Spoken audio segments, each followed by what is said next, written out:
ஆதரவு தெரிவிக்கிற பெண்கள் எப்படியா பண்ற பெண்கள் எனக்கு தெரியல. நம்ம கலாச்சார சீர்கேடா நான் நினைக்கிறேன். ஆனா இந்த மாதிரி ஒரு விஷயத்துக்கு விவாகரத்துங்கிறது எல்லார் வீட்லயும் இருக்குங்க.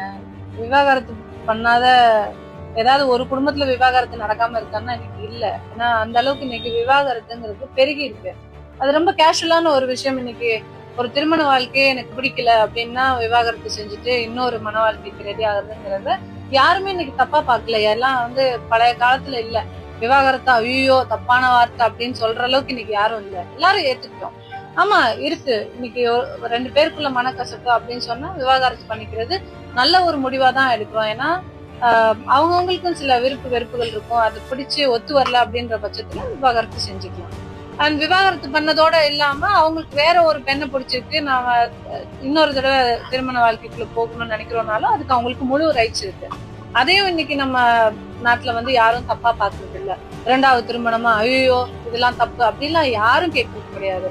பெரிய பெரிய செலிபிரிட்டிஸ்ல இருந்து எல்லாருமே ரெண்டாவது திருமணம் பண்ணவங்க எல்லாம் இருக்காங்க. நல்ல ஹாப்பி லைஃப் வாழ்றவங்க இருக்காங்க.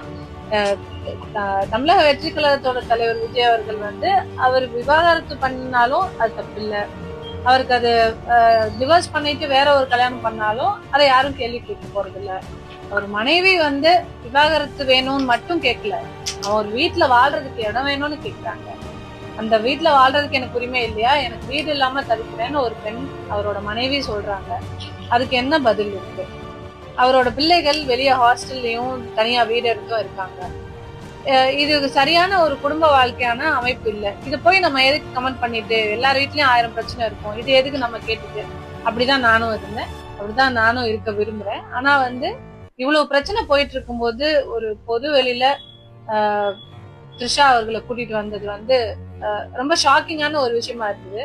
ஏன்னா போன வாரம் வரைக்கும் த்ரிஷா அவர்களை பத்தி த்ரிஷா வீட்ல இருந்து விஜய் வெளியில வரட்டும் முதல்ல இருந்து நயனா நாயன்கன் அவர்கள் பாஜக மாநில தலைவர் சொல்லியிருந்தாரு.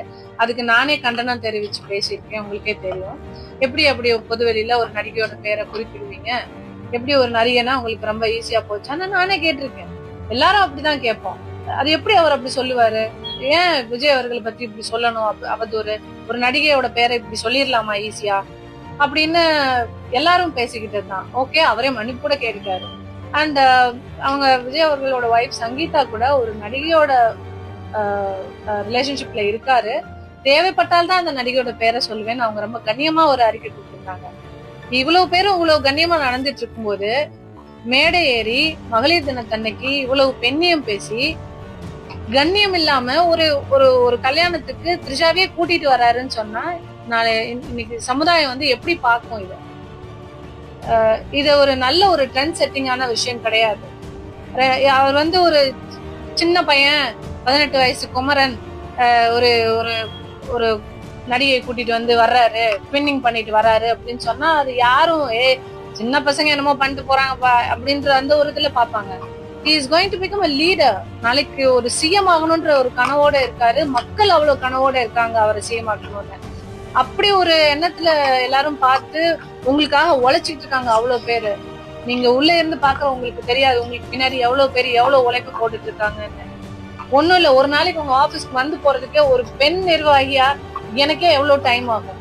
இங்க இருந்து எல்லா வேலையும் முடிச்சுட்டு போய் அங்க போய் பார்த்து ஒரு மீட்டிங் போகணும்னா கூட எங்களுக்கு அவ்வளவு டைம் ஆகும்.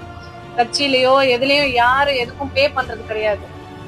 உங்களுக்காக எங்க டைமை செலவு பண்ணி எங்க பணத்தை செலவு பண்ணி எல்லாரும் உங்களுக்காக அவ்வளவு ரிஸ்க் எடுத்து அவ்வளவு வேலை பாக்குறோம்னா அதை கொஞ்சமாவது மதிக்கணும்னு நினைக்கிறேன். அவ்வளவு ரெஸ்பெக்ட் கொடுத்து உங்களுக்கு நாங்க எல்லா பிரச்சனையிலயும் முட்டு கொடுக்குறோம்.